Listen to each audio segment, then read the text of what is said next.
and the great work that has been done by the Trump administration, the Trump-Pence administration, in combating this virus. And we are thrilled to have the Vice President's presence here again, along with Secretary Azar and our Congressman Jeff Duncan, William Timmons, and the Lieutenant Governor is here as well, and others, and we will hear from all. Mr. Vice President, welcome to South Carolina. Welcome to the wonderful upstate, and we're delighted to have you here. The floor is yours. Well, thank you very much, Governor McMaster. Thank you for not only your hospitality today and the hospitality of the University of South Carolina School of Medicine, but also, Governor, I just want to take a moment on the President's behalf, on the Secretary's behalf, and on behalf of everyone on the White House Coronavirus Task Force, to say thank you to you, to your wonderful wife Peggy, to Lieutenant Governor Yvette, and every member of your administration here in the state of South Carolina for the leadership that you have provided for the people of this state. I've worked with every governor in every state and every territory of America, but I can tell the people here of South Carolina that all along the way, Governor Henry McMaster has put the health of the people of South Carolina first. He's recognized the practical needs of families and businesses across this state. And I'd just like to invite everyone to join me in thanking Governor Henry McMaster for all of your efforts throughout the midst of this pandemic. And I am grateful to be here as well with two leaders who have just done yeoman's work throughout this pandemic as well. They are both members of the House of Representatives, one of whom I had the privilege of serving with during my years in the Congress, and another who simply has been a tremendous champion for the people of South Carolina. It is remarkable to think, as we approach what we believe will be the beginning of what will ultimately end the coronavirus pandemic in America with an imminent within days, that it's been our partners in the Congress, Governor, as you know, that were there to recognize that we needed to make sure our health care workers had the supplies and the resources that they needed, that we scaled testing across the country, that we developed the therapeutics as well as the vaccines. But I just wanted to take a moment to say thanks to Congressman Jeff Duncan and Congressman William Timmons for also providing the support for South Carolina's families who've endured great challenges in this time. The direct payments to families, the direct support for businesses has made it possible for the communities here in South Carolina and the families and businesses here to be able to endure this challenging time in the life of our nation with as little hardship as is possible. So join me in thanking these two great congressmen for their strong leadership throughout this pandemic. William and Jeff, we are really grateful to you. And as I said, it's so good for me and Secretary Alex Azar, who you'll hear from in a moment, to be here in South Carolina. It is amazing to think from the first time that we spoke about the coronavirus pandemic in this country. 10 months have passed, and at the President's direction and with your leadership here in South Carolina, we stood up the greatest national mobilization since World War II. 200 million tests have been performed. When I was tapped to lead the White House Coronavirus Task Force, we only had the capacity to perform some 10,000 coronavirus tests across this country, but I'm proud to report, as evidence of American innovation and the leadership that I described, we now do nearly 10 million coronavirus tests a day, giving us visibility on those that are susceptible to this pandemic and leaning into ensuring that those who are in harm's way are protected. We also stood up, as you know, Governor, working with you, we stood up an effort to make sure that personal protective equipment and supplies were available to our healthcare workers. And I want the people of South Carolina to know that while we gather here today to talk about Operation Warp Speed and what we believe will be the imminent approval of the first coronavirus vaccine for the American people in a matter of days, we recognize that we're going through a challenging time as we see cases rising in virtually every state in the country. But I want the people of this state to know that America has never been better prepared to combat the coronavirus than we are today. And we're going to continue to work around the clock to make sure that we have the testing, that our healthcare workers have the supplies, that we're distributing the therapeutics and the medicines to give relief to those that are struggling with this pandemic, even while we hasten the day that we make a safe and effective coronavirus vaccine available for the American people. As the Secretary will no doubt describe in just a few moments, we believe the FDA is doing their work very much in the public eye, and we anticipate in a matter of days the approval of the first coronavirus vaccine. It's amazing to think, though, Governor, as you know, about the speed with which Operation Warp Speed has moved. I was just speaking to one of the leaders here at the University of South Carolina School of Medicine, who I think described the pace of the development of this vaccine as mind-boggling. And the truth is, it is historic. It is nothing short of a medical miracle. The truth is, developing and manufacturing a vaccine can take up to 8 to 12 years.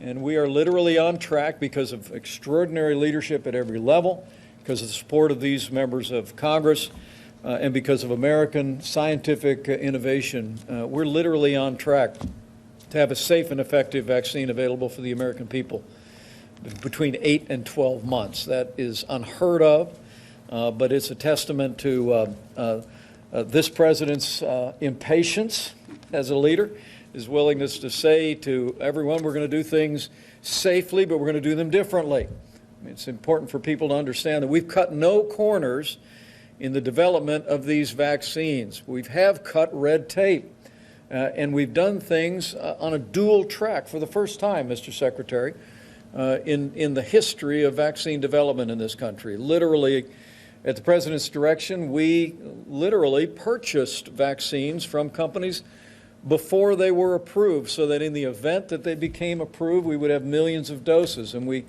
anticipate before the end of this month to actually have doses for more than 20 million Americans as a result. In fact, as you'll hear in some detail in a moment, we anticipate, because of the structure of Operation Warp Speed, Governor, that if there is an approval within the next several days, that we will be working with extraordinary private sector partners like FedEx and UPS and McKesson. We will be shipping vaccine within 24 hours and working with some great retail partners like CVS and Walgreens. We'll actually be administering those vaccines within 24 hours of that. And I want to commend your health department, and I want to commend all the partners here in the health community across South Carolina for making that possible. So my message, while I'm going to turn it over to our congressman before the Secretary gives an update on Operation Warp Speed and we hear from your team, my message to the people of South Carolina is we're living in a challenging time. We see cases rising, but you need to be assured we've never been more prepared to combat this virus than we are today.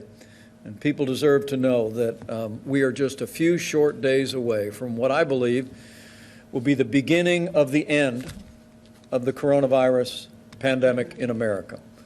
Literally within a few short days, we believe we will obtain the approval to begin to distribute and administer millions of doses of the vaccine, according to the plan here in South Carolina that your administration has approved, Governor, among those that are most vulnerable and those that are serving in our hospitals and clinics across this great state. So my last word of admonition I'll save to the end. All of us still have a role to play, to do our part to protect the health of our family, our community, our neighbors, and our friends, the people of this state and this nation. But for now, we're here to focus on your plan for distribution. We look forward to hearing more details about the decisions that you've made, Governor McMaster, here in South Carolina. And again, I just want to end where I began in this conversation and say thank you, Governor Henry McMaster, and your entire team here in South Carolina for the extraordinary work that you've done putting the health of the people of South Carolina first. It has brought us to this day, and I believe will hasten the day that we put the coronavirus in the past. So I thank you from the bottom of my heart for that. With that, let me recognize Congressman William Timmons and then Congressman Jeff Duncan for their remarks. And thank you again for being here, Congressman. Thank you, Vice President. I can't thank you enough for your leadership and the President's leadership. Operation Warp Speed has been a huge success. It is going to allow our country to get on the other side of this pandemic, and it is going to be a legacy that we will all be proud of for the Trump administration. Governor, I can't thank you enough for your leadership as well. Not only have you done everything necessary to protect the lives of the citizens of South Carolina, you've balanced it by making sure that as many businesses can survive this pandemic as possible. And that balance has not been found in many states. So I appreciate your leadership and the Lieutenant Governor's leadership, and we just all are very fortunate to live here in South Carolina, and we're ready to get back to work. So with that, Congressman Duncan, I'll let you take it from there. Thank you, William. Vice President, thank you for coming back to South Carolina, and thank you for all that the Trump administration has done to help the folks in South Carolina and those across the nation as we took this virus head on. And Operation Warp Speed has been truly a successful approach. It shows what Americans can do when we put our mind to it. That's right. And I want to take the opportunity to thank all the frontline healthcare workers, not only at Prisma and University of South Carolina School of Medicine, but all over South Carolina.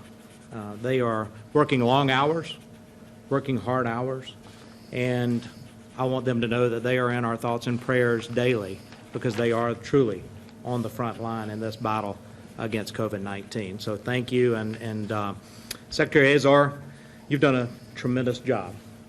As a member of the Energy and Commerce Committee, we have had numerous phone calls and Zoom calls with Secretary Azar to find out how things were going across the nation as we approach this this pandemic. And your office has been tremendous in keeping us updated as policymakers in Congress. So I want to say thank you for that. Again, thank you, Mr. Vice President. Governor, Lieutenant Governor, thanks for all that you guys have done for South Carolina as well. Your leadership is to be commended. And with that, I'll yield back. Thanks. Great. Great job. Alex? Well, thank you very much, Mr. Vice President, for pulling this roundtable together, and thank you, Dean Jenkins, for welcoming us. Thank you, Dr. Osman, who we'll look forward to talking to in a bit, for welcoming us to your campus.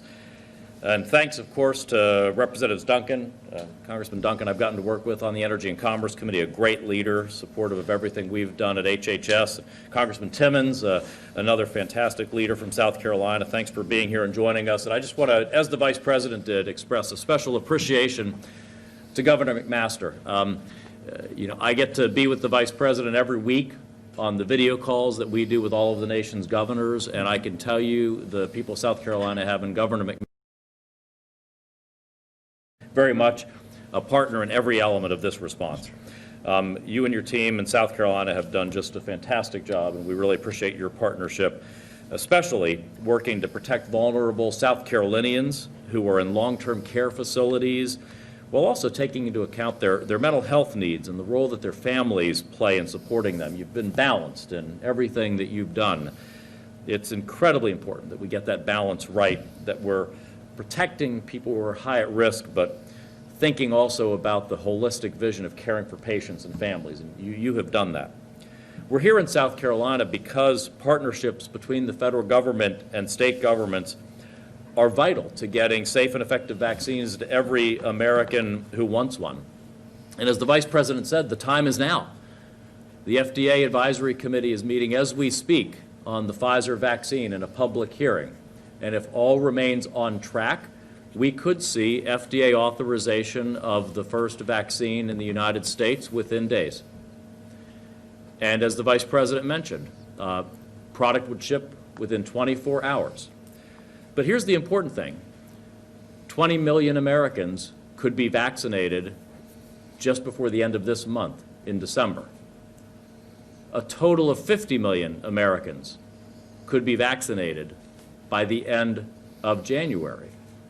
And thanks to President Trump's and Vice President Pence's leadership and Operation Warp Speed and the historic mobilization that has happened there, we expect to see 100 million vaccinations total by the end of February.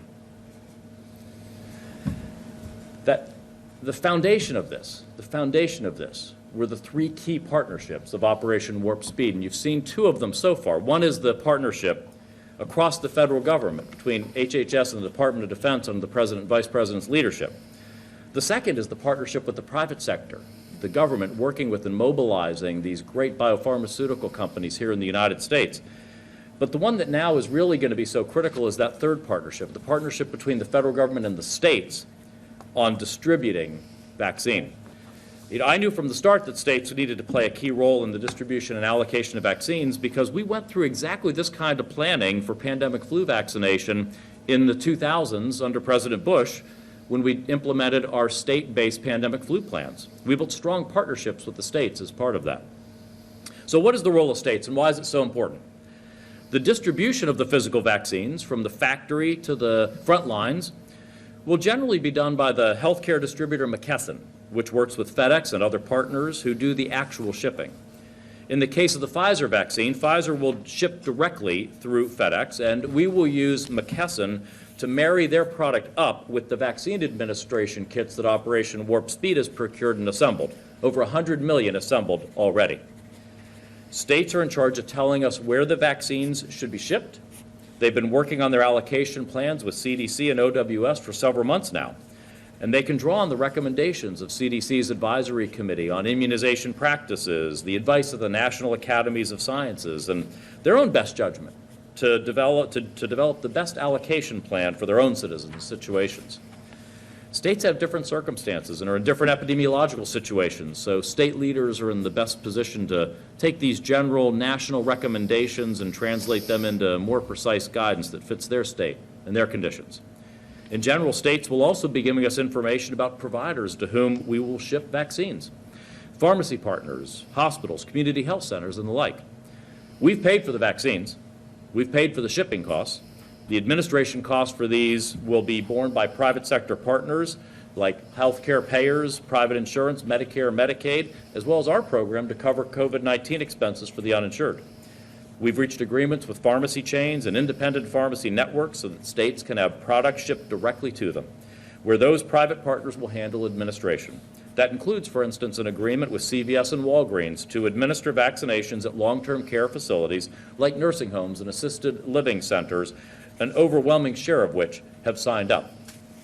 Finally, Operation Warp Speed has also been working to expand our arsenal of therapeutics, and I want to remind everyone that all Americans who have recovered from COVID-19 can play a role in this by donating convalescent plasma, a promising treatment for the disease.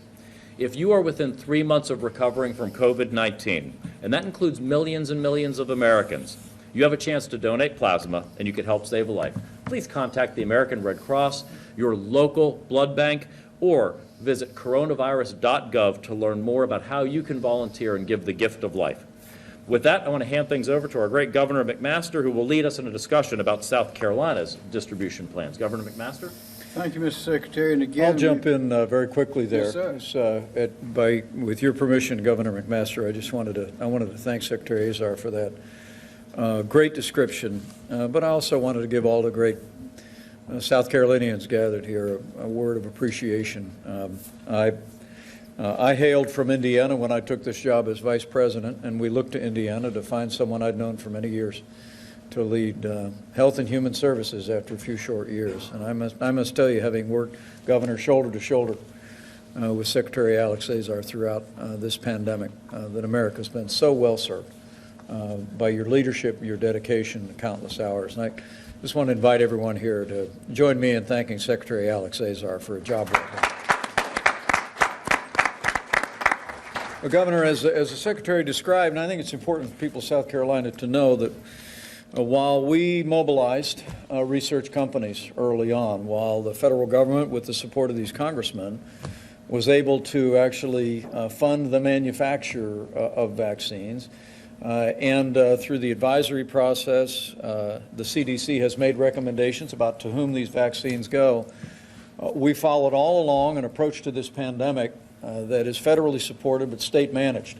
And so, Governor, you know that while we made recommendations about not how but to whom the vaccines will be distributed, ultimately that is a decision that fell to your office to your health officials and to the people of South Carolina. We simply believe that state leadership, local health officials know best about the point of the need, and so would welcome an update from you. The Secretary and I both would on the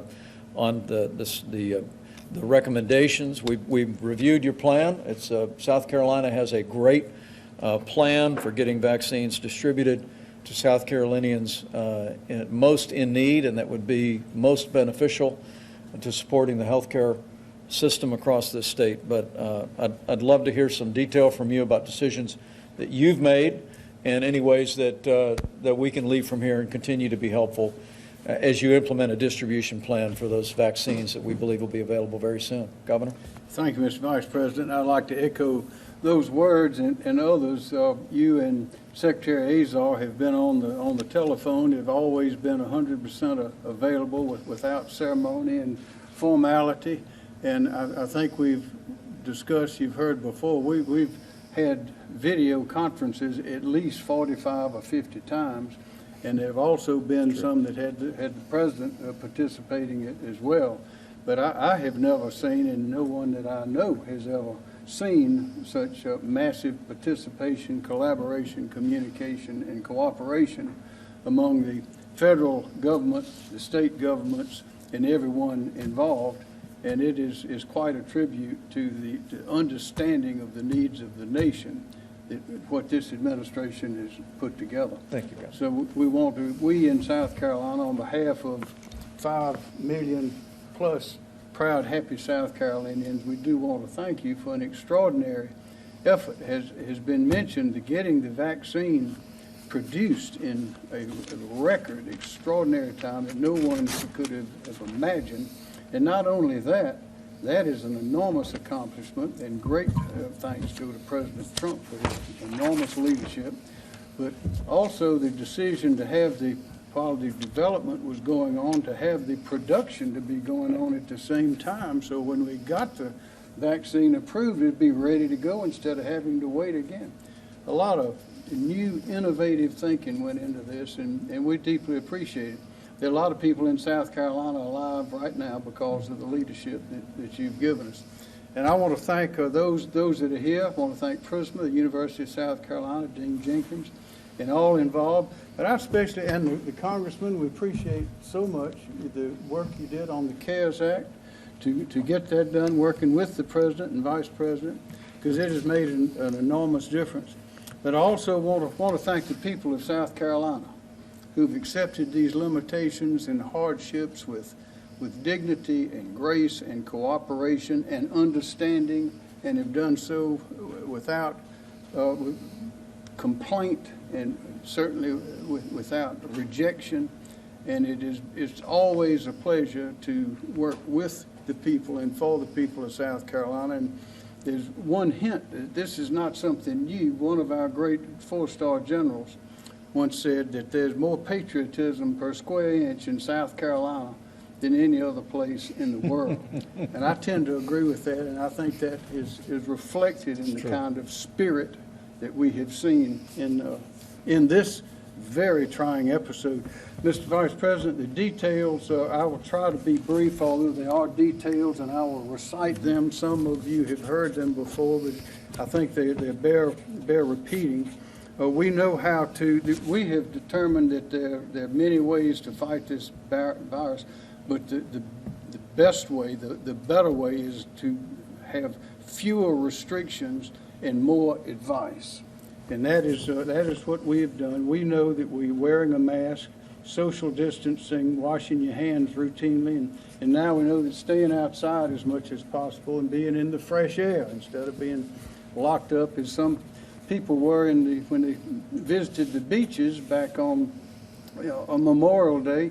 We thought, well, everybody will be outside, so the numbers will go down because there'll be plenty of fresh air. Well, it turned out they did go outside, but then it's so hot they went inside and they were in the houses, and that's where we believe that resulted in the spike then. We hope that will not happen now that weather is getting cooler here. We understand the lesson we learned then, so We encourage everyone to stay outside, breathe fresh air as much as you can, keep your car windows open, those sorts of things as much as possible, and follow the rules and be smart. This is the distribution of this miraculous vaccine is going to be a slow process, and we have urged the people of South Carolina to understand that it will be slow. There will be not enough to go around at the beginning. It will be months before it will all be here, but it is getting started and in record time. And this is the procedure that we have come up with great collaboration, communication, and cooperation. And Dr. Traxler will go into some more detail when I'm finished with this. But the first group are what we call phase one or step one. The people to receive the vaccine will be those in the health care setting that are at the highest risk of contracting the virus and who are essential to preventing mortality. And those include such as physicians, physicians' assistants, nurses, nurses' aides, physical therapists, respiratory therapists, speech pathologists, medical students, and nursing students. It also includes nursing home and long-term care facility residents and staff. We know that over 40% of our fatalities are coming from the nursing homes, where people, of course, are in weakened conditions or they wouldn't be there to begin with. So the nursing home and long-term care facility residents and staff, medical personnel in correctional facilities, jails, and detention centers where close contact is, of course, quite necessary. Emergency medical and first responders like EMTs, paramedics, fire and law enforcement personnel, and home health and hospice workers. That will be the first group. And of the 200 to 300,000 doses that we are expecting, which will be the first of 2 doses that those people will receive, are not going to be enough to cover all of those people. But it is a start, and it will be productive. The next group is called phase 1B. We just did 1A. This is 1B, or the second phase, will be people who provide services with a high risk of exposure due to interaction of the public. Examples include other first responders that don't have as much contact as those who have the hands-on contact with those that they are rescuing. That includes fire and law enforcement personnel, as well as workers in jobs that provide critical services like utilities, water, trash, transportation, and waste removal. Now, that is not firm, but that is the plan now. As we begin the first step and we see how that works out on the ground, then we will know better how to take the second step. But the second step also includes agribusiness and food production workers, people who live or work in congregate settings like group homes and homeless shelters, correctional facilities, jails and detention centers, people over 75 years old, and people with 2 or more of the following health conditions which weaken the body to fight the virus. These 2 or more of these are cancer that's not in remission, chronic kidney disease, COPD, diabetes, disability, heart disease, HIV, AIDS, obesity, pregnancy, and sickle cell disease. That is the second group. Again, that's not firm, but that is the plan. The third group of 4 is pharmacists and pharmacy technicians, grocery store, food service, and food delivery workers, service industry workers, postal workers, public transit workers, K-12 school teachers and school staff, child care workers and staff. I'm going slow so we can follow. School bus drivers, instructors and staff at higher education institutions, including 4-year colleges, technical colleges, of which, by the way, we have the finest in the nation, we understand and believe, and research universities, of which we have 3 magnificent ones, and they're here today. Persons aged 65 or older, and also people with one of the following health risk conditions as opposed to 2 that I recited a moment ago. And those include cancer, chronic kidney disease, COPD, diabetes, disability, heart disease, HIV/AIDS, obesity, pregnancy, sickle cell disease, and asthma, cerebrovascular disease, cystic fibrosis, hypertension, immunocompromised liver disease, pulmonary fibrosis. The final phase is all the rest of us. And so that is our plan to date. And again, I want to thank the administration for the extraordinary work that you have done in working with the people of South Carolina to see that we tackle this virus. And Governor, I want to commend you. Thank you for giving us a detailed walkthrough, and I look forward to hearing from more members of your team about the considerations that went into that. But Mr. Secretary, I think we've consulted with South Carolina all along the way, giving you our very best advice. we appreciate it. But I want to commend you for that. I also want to commend you for Operation Warp Speed has moved at a historic pace. And as the Secretary said, we expect to be able to vaccinate, pending approval this week, some 20 million Americans before the end of December, 50 million Americans before the end of January, and 100 million Americans. But I also want to echo your call for patience as we move forward. There will be, every American will be anxious to consider this vaccine for themselves. We want people to have confidence in it, but even as we've moved at a record pace, I think I appreciate the fact that you have framed that we will continue to move at that pace, but for the average South Carolinian, this is a good time to recognize the focus and the priorities on those that are most at risk and those that are caring for those at risk, and we'll continue to scale that. And Mr. Secretary, the best estimate for the governor about when any American would have access to have a coronavirus vaccine if they chose to have it would be, we say the spring, others have said maybe by June, but you might favor them with a when do we get to that time when any South Carolinian that would want a vaccine would be able to have it, in your best estimate? So I would say first, listening to Governor McMaster's very thoughtful going through that distribution plan should reassure all South Carolinians and all Americans just how comprehensive this distribution planning has been with our nation's governors. If you need any better examples, right there. Secondly, we believe that we will have enough vaccine for any American who wishes to be vaccinated in the second quarter of next year. But that's not a moment in time.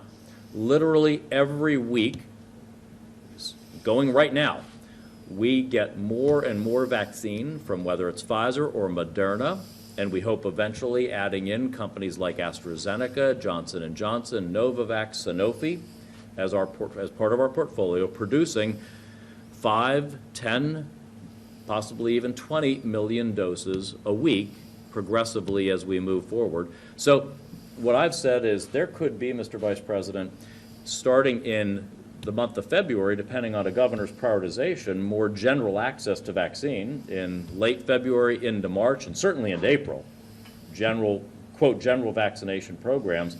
And as the governor set it up, programs that really will look more like your flu vaccination program. So it's just what you're used to, the type of mechanisms for distributing, like the flu vaccine. We and he have tried to set this up to just be as an easy an experience for you as possible, especially after we get through some of these initial tranches of the most high priority vulnerable and healthcare worker vaccinations. Right. Thank you. Very thoughtful. I knew the Secretary would have the very best answer on that. So the second quarter and maybe April and May, where the average South Carolinian could enter the process and choose to have a coronavirus vaccine. So thank you, Mr. Secretary. Well, I do have to say that all South Carolinians are above average. And also, before I ask... and the most patriotic per square mile, right? Per square inch. Per square inch. That I wouldn't doubt either. We're here in the presence of the University of South Carolina and Prisma Health, and I want to mention also, as I alluded to earlier, when the virus first came along, in terms of understanding what to do and willingness to pitch in and to going into unknown territory, we did not require the hospitals to go to try to limit elective surgeries, although most surgeries are not procedures, they're really not elective, but there's some that are more urgent than others. We didn't require it, but we asked them if they could do it. And every one of them did. Right. And we were in close contact, and when the pressure was off, of course, they went right back up. But that's just an example of the understanding and willingness to cooperate in a major cause that exists among the people great example. in our state. It's a great example. Lieutenant Governor Pamela Ebbett, the floor is yours now. Thank you, Governor. It's an honor to be here today with Vice President Mike Pence, Governor Henry McMaster, Secretary Alex Azar, Congressman Timmons, and Congressman Jeff Duncan, and our COVID response team here in the state. 2020 has been one of the most challenging and difficult years in our country and in our state. I want to thank Governor McMaster for his stellar leadership. It has been an honor to work with him. I also want to thank President Trump, the creation of Operation Warp Speed, which has been so wonderfully guided by our great Vice President. Our administration here in South Carolina has taken a measured and careful, targeted approach intended to protect our people while doing the minimum amount of damage to our economy. And now, new hope is on the horizon, thanks to the unprecedented efforts of our federal and state partnership to deliver a safe and effective vaccine. Thanks to the efforts of Operation Warp Speed and the countless hours of work by Vice President Pence and Secretary Azar's team, we will have vaccine doses in the state of South Carolina this month, and we are equipped and ready to distribute it. This is truly a remarkable and unprecedented effort that will move our country into the final stage of what will ultimately be the end of this terrible disease.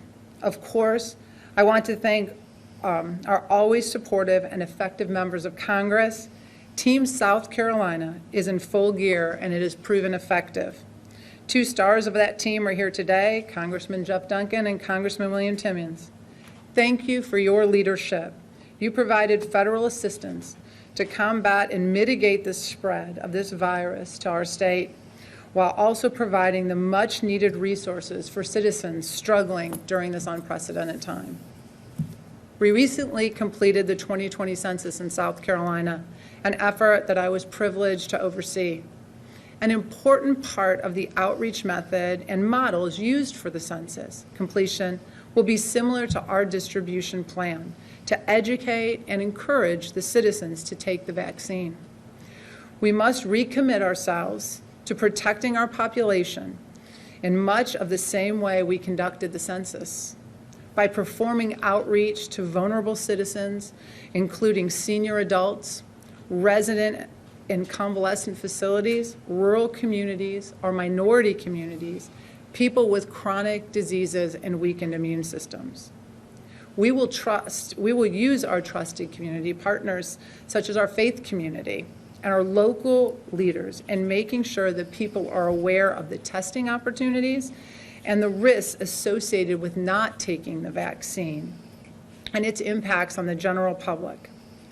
Individuals who take the vaccine could be protecting others, particularly those at risk, the highest risk of having COVID-19. Our state continues to offer great resources that provide the public with details and updated information, such as our Accelerate SC platform, a website created by Governor McMaster to have a landing pad, a one-stop landing pad for everybody to get the most critical information that they need. As we begin the process of distributing the vaccine here in South Carolina, we need to make sure we continue to protect ourselves. The holidays are coming, and we must remain vigilant by making sure that we selflessly protect others in our state and our communities. We know what works. Stay 6 feet apart, wash your hands, use hand sanitizer, get the flu vaccine, and when you have no other options, make sure you have a mask in close quarters. This holiday season, we're asking everyone to show your gratitude for one another by taking extra precautions to protect your loved ones. As we each celebrate Christmas in our own way, let's not forget the true meaning of Christmas, the birth of our Lord and Savior, Jesus Christ, and the grace he provides us in difficult times. I would like to personally wish everyone a safe and healthy holiday season. I would also like to introduce Dr. Brendan Trexler, who serves as the Interim Director for the Public Health for the Department of Health and Environmental Control. In this capacity, she provided strategic direction to our public health, leading more than 1,900 public health employees to ensure delivery of appropriate, timely, and quality services at DHEC for 94 public health service sites located in every county. You've done a great job, Dr. Trexler. Thank you for your service and commitment. I know this has been a very trying time. Thank you, Lieutenant Governor. I am pleased and honored to be here today, and I want to welcome you, Mr. Vice President, Secretary Azar, to our wonderful state of South Carolina, and also to be here and to be joined by Congressman Timmons and Duncan, Governor McMaster and Lieutenant Governor Evett, and our partners at PRISMA. It is quite the honor. Our ability to begin distribution of a safe and effective vaccine really does represent a critical turning point in our historic battle to stop the spread of this virus. Together with these federal, state, and local partners, the Department of Health and Environmental Control is committed to ensuring that everyone who wants to receive a vaccine in South Carolina will eventually be vaccinated. South Carolina is prepared for this next chapter. Our intensive planning for the arrival of the vaccines, in coordination with our federal partners and our local ones, through our South Carolina COVID-19 task force, has been focused on supporting an ethical and equitable distribution and allocation of the vaccines across our communities. However, as this vaccine first becomes available, the number of doses, as Governor McMaster has noted, will be limited in South Carolina, like it is in all states. We ask everyone to be patient, wait your turn, and listen to the public health officials. Our ultimate goal is to save lives, but with these limited initial supplies, we will need to do this in the phased approach that Governor McMaster has described. This means prioritizing our vaccination efforts to ensure the most vulnerable among us and those who keep us alive are vaccinated first. Similar to my previous role when training as a surgeon here in Greenville, our state must now take the difficult action of triage. We must triage our resources and attend to those in most urgent need of our support first.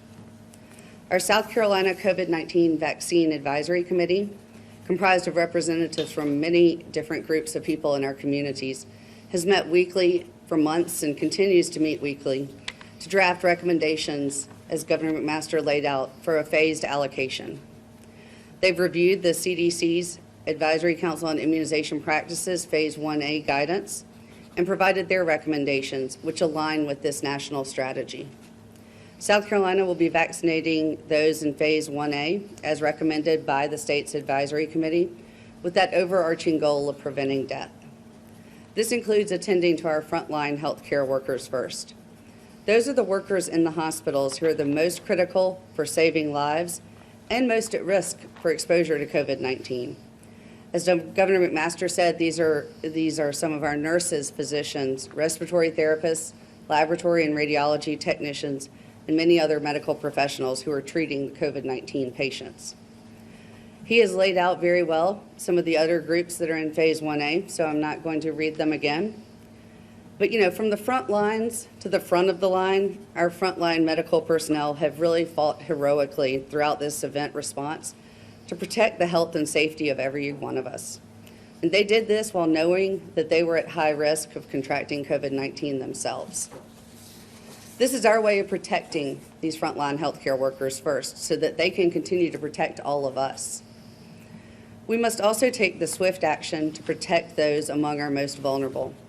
That includes ensuring the patients and staff in our long-term care facilities are among the first to receive the vaccine.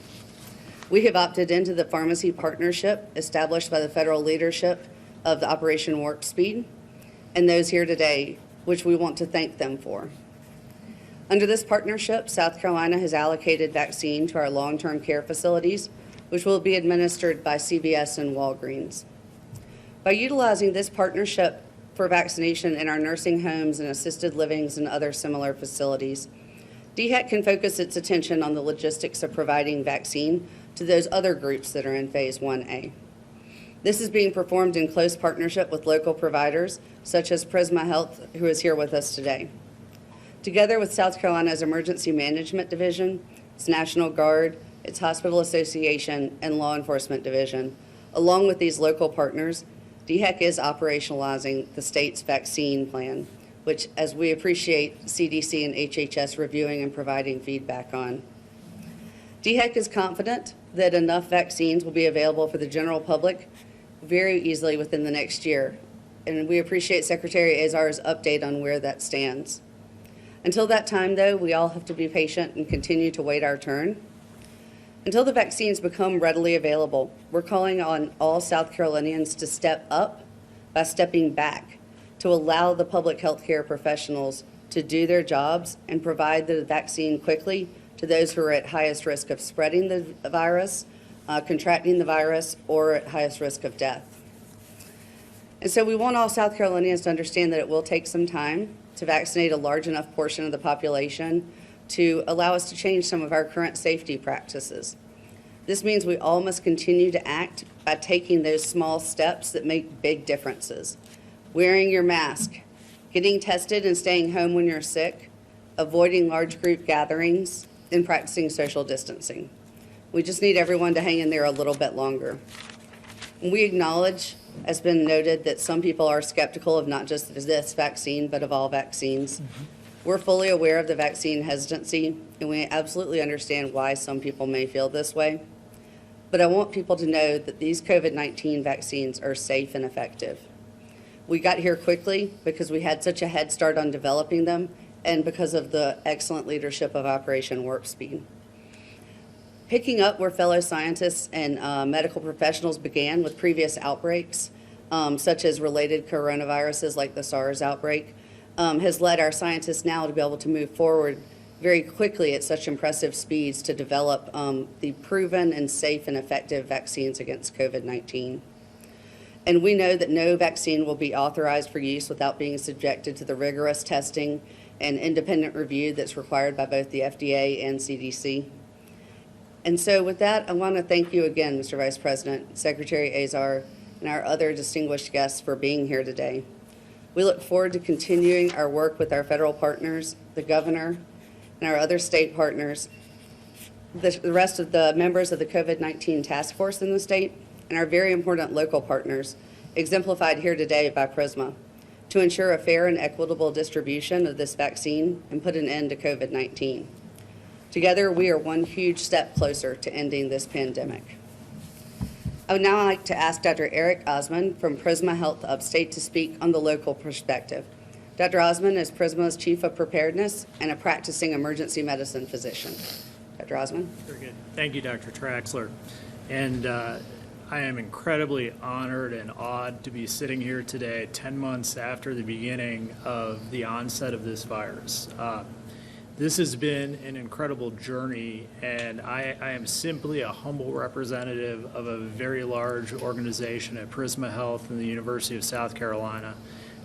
We have thousands of team members now working tirelessly across the upstate and the Midlands, taking care of COVID-19 patients. In fact, we have over 270 in the hospital right now. So this is a remarkable achievement. The fact that this has been done in 10 months is even more incredible. So I just want to start by saying I think the key to our success in all of this has been the strong partnerships and the leadership we've had at the state level and at the federal level. From the very get-go, when we reached out to the governor, when we reached out to Dr. Traxler and the DHEC staff, when we reached out at the federal level, we found willing partners, and that is what has allowed us to get where we are today. The vaccine, when it comes, we are ready. We have had teams in place since early summer across this large organization working to figure out how the last mile of administration is going to work. We have had groups from pharmacy, from the clinical side, from the administrative side, so when the vaccine arrives, we will be able to receive it, we'll be ready to store it, we'll be able to administer it, and I don't think we're going to store a lot of it because our teams are very ramped up, and as soon as we get it, we're going to be putting it in people's arms. So, you know, as much vaccine as we can have in South Carolina, we will administer.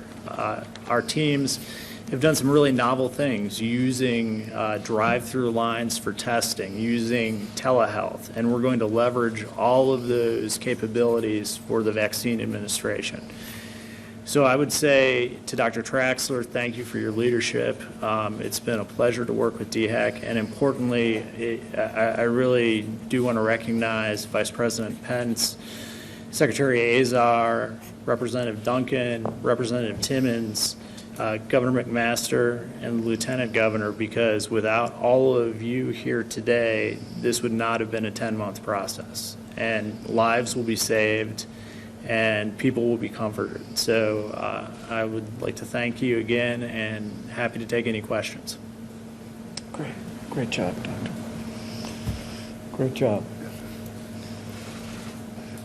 Well, I think we give a round of applause to the Lieutenant Governor and these great team members here in South Carolina. That was very inspiring. Thank you, Governor. I want to go, Dr. Osmond, thank you, and thank you for so modestly representing so many extraordinary men and women in the healthcare community here in South Carolina. I hope if they are not looking on or don't see a clip of this, I hope they know that there's never been a day gone by that we haven't thought about those suffering with the coronavirus, and we haven't thought about all the incredible men and women caring for them. And so I want to express our appreciation. I thought I might just ask Dr. Osmond to expand for a moment. I appreciated you amplifying a point. I haven't heard it put quite that way. You said we won't be storing much of this vaccine.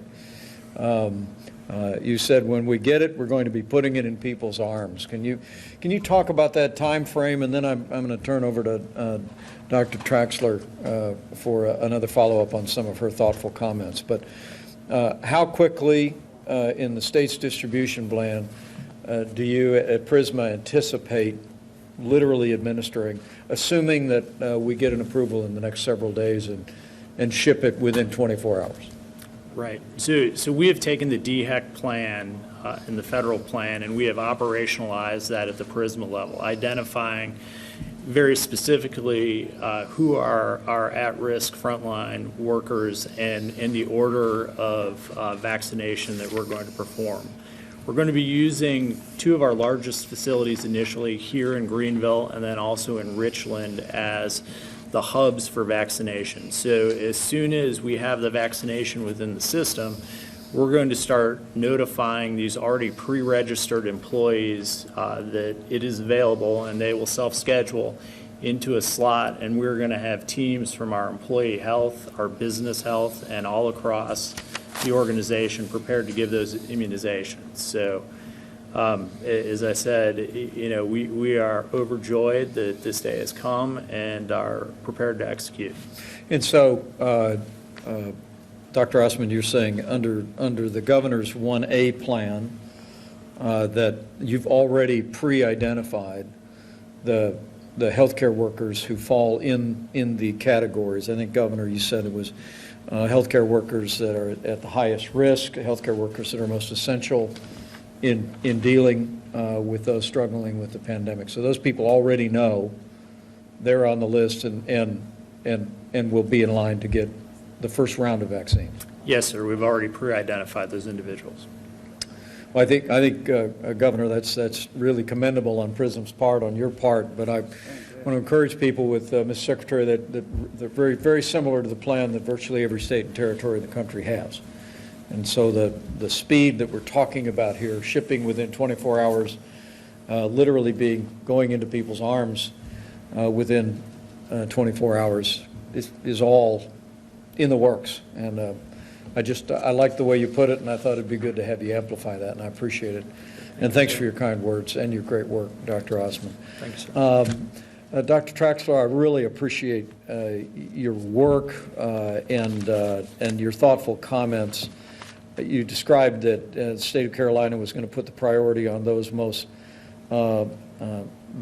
vulnerable and those who are there for people struggling. And that's consistent with the broad outlines that the CDC approved. But you also described this as a critical turning point. We all have to have patience. While it may be days before this is approved, it will be months before every American that would like a coronavirus vaccine could have one. But I thought I might just let you expand a little bit more, Dr. Traxler, on the prioritization, particularly with regard to those in long-term care and nursing homes, and the staff and the residents there. What affirmed the priority there and how significant, you might, just a thought on critical turning point. We all feel that way.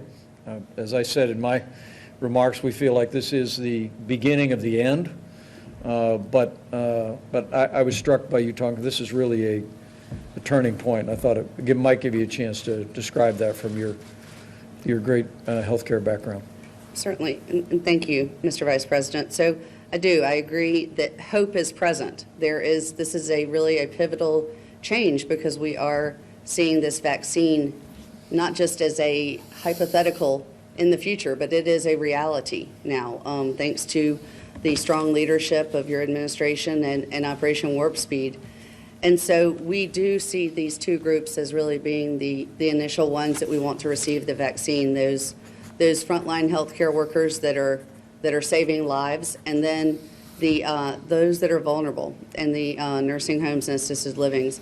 As the governor had noted earlier, of roughly 40%, it varies from moment to moment, but of our fatalities from COVID-19 have been in our long-term care facilities. And so we want to protect those individuals, both the residents and the staff who continue to go to work and serve and take care of those people.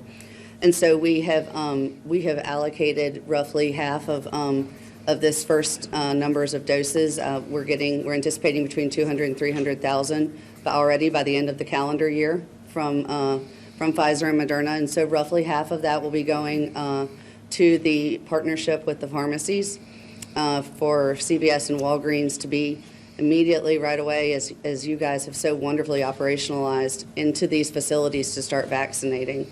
And then the other half will be going to these frontline healthcare workers, which will, as we've heard so nicely from Dr. Osmond, are ready to go and ready to put it in people's arms. Amazing. And so that's where we're really seeing this making such an impact so quickly already, even by the end of 2020.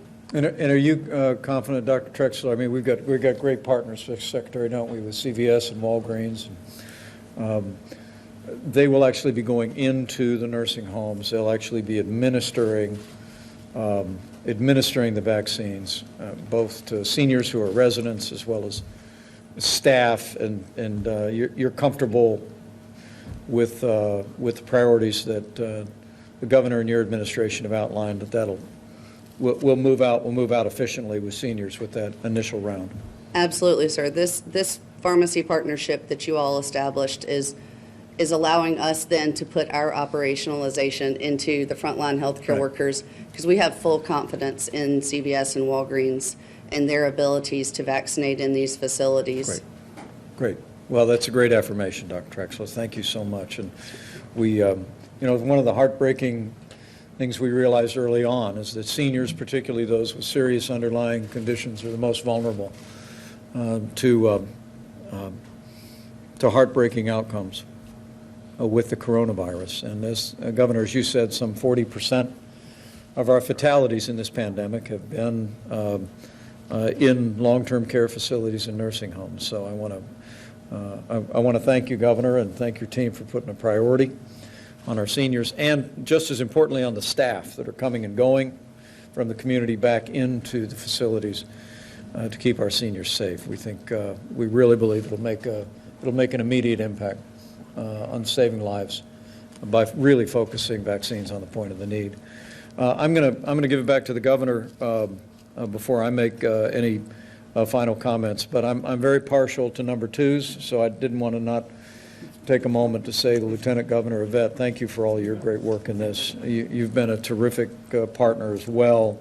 Thank you for your eloquent comments today, but more importantly, I'm very aware, we all are, of the way you've worked hand in glove with the governor throughout this entire process, and I want to thank you personally Thank you, Vice President. for your dedication.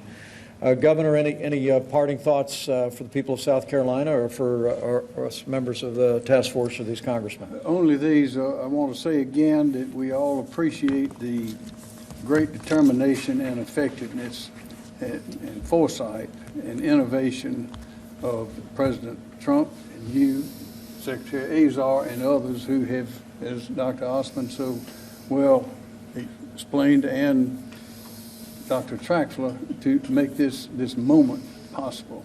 I don't know if any of us have ever seen anything go this quickly and this smoothly so far, and I'm confident with the plans and the coordination, collaboration, and cooperation that exist among all of us, it will continue to be a historic event. And on behalf, again, of over 5 million proud, happy South Carolinians, some born here and the rest who got here as quick as they could, we thank you very much for your work.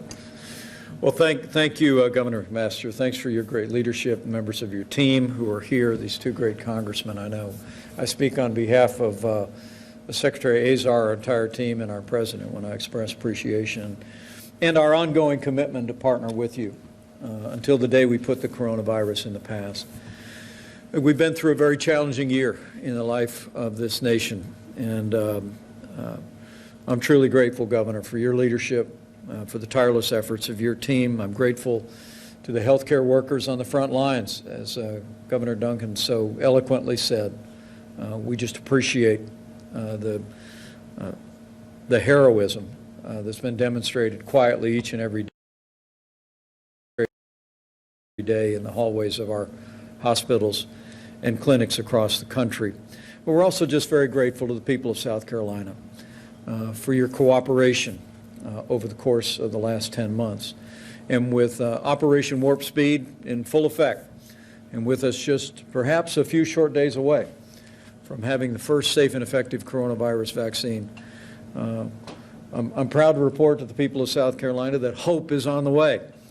But we want to encourage each and every one of you to continue to do your part.